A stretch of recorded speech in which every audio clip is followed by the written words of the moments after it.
down, I know you got me, baby.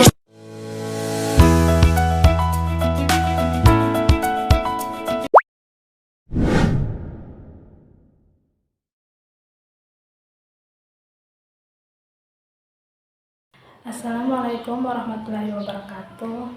Halo semuanya, perkenalkan nama saya Waratna dengan NIM J1A1252111 dari Prodi S1 Kesehatan Masyarakat Universitas Haloleo. Di sini saya akan membahas tentang karbohidrat, enzim, dan protein. Selamat menyaksikan. Baik, sekarang kita masuk ke pembahasan yang pertama, yaitu tentang protein. Protein sendiri merupakan makromolekul yang tersusun dari 20 jenis asam amino. Kemudian asam amino ini dihubungkan oleh ikatan polipeptida.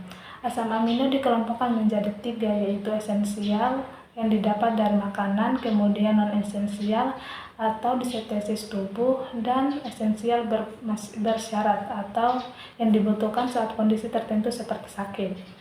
Protein memiliki 4 tingkatan struktur. Yang pertama ada primer, yaitu urutan asam amino, kemudian sekunder atau lipatan berulang seperti alpha helix dan beta peptide. Kemudian ada tersier atau konformasi 3D rantai tunggal, dan ada kuartener, yaitu gabungan dari beberapa rantai polipeptida.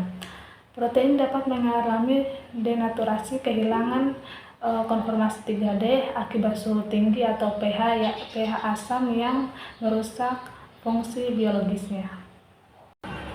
Kemudian ada fungsi utama protein, yaitu yang pertama ada fungsi enzimatis, di mana hampir semua enzim adalah protein yang mengkatalisis reaksi kimia. Yang kedua ada fungsi struktural yang membentuk struktur tubuh, contohnya kolagen, keratin pada kulit, rambut, dan kuku. Selanjutnya ada fungsi pertahanan, yaitu membentuk antibodi monoglobin yang melawan patogen. Dan yang terakhir yaitu fungsi transportasi, yaitu untuk mengangkut molekul, contohnya hemoglobin mengangkut O2. Kita masuk ke dampak keseimbangan protein. Dampak yang akan terjadi jika kekurangan protein yaitu dapat menyebabkan penurunan sintesis protein, penyusunan otot, respon imun terganggu, serta gangguan pertumbuhan pada anak. Jika kemudian kita kelebihan protein juga dapat beresiko menyebabkan kehilangan kalsium berlebihan seperti resepsi tulang dan berpotensi pembentukan batu ginjal seperti kalsium oksalat atau asam urat. Oleh karena itu, keseimbangan protein sangat penting untuk menjaga fungsi struktural, kekebalan, serta mencegah beban kerja berlebihan pada ginjal. Kemudian kita masuk ke pembahasan yang kedua mengenai enzim. Pada tahun 1833 ditemukannya enzim untuk pertama kalinya. Yang dimaksud dengan enzim adalah biokatalis yang hampir seluruhnya tersusun dari protein. Fungsi utamanya adalah mempercepat laju reaksi kimia atau biokimia dalam sel tanpa ikut habis bereaksi.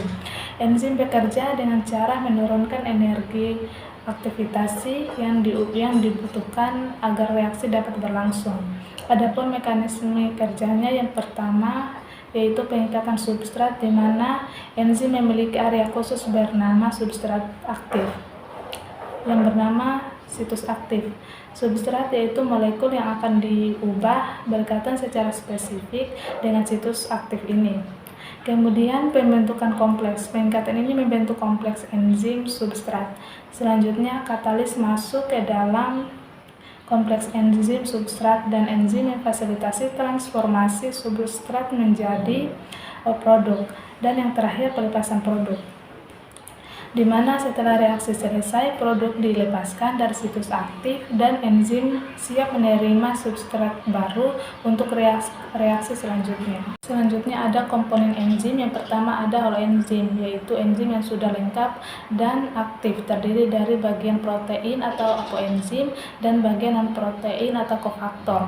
Kofaktor dapat berupa molekul organik atau koenzim, contohnya vitamin B1, atau ion-ion logam, contohnya besi, magnesium, dan seng. Tanpa adanya ion-ion logam ini, banyak enzim tidak akan dapat melipat atau mengikat substrat dengan benar atau bahkan tidak akan mampu melakukan reaksi kataliknya yang berakibat fatal pada metabolisme tubuh.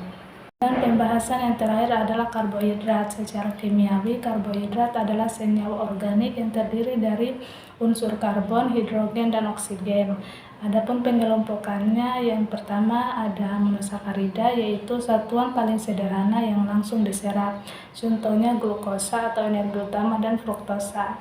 Dan yang kedua ada oligosakarida, sebagai gabungan beberapa monosakarida yang dihubungkan oleh glikosidik. Contohnya sukrosa atau gula meja dan laktosa seperti gula susu. Yang terakhir ada polisakarida, sebagai rantai yang panjang dari ribuan monosakarida, berfungsi sebagai cadangan energi atau struktur. Contohnya pati dan glikogen. Lanjut ke fungsi utama karbohidrat, yaitu sebagai cadangan energi yang menyediakan 4 kcal energi per gram.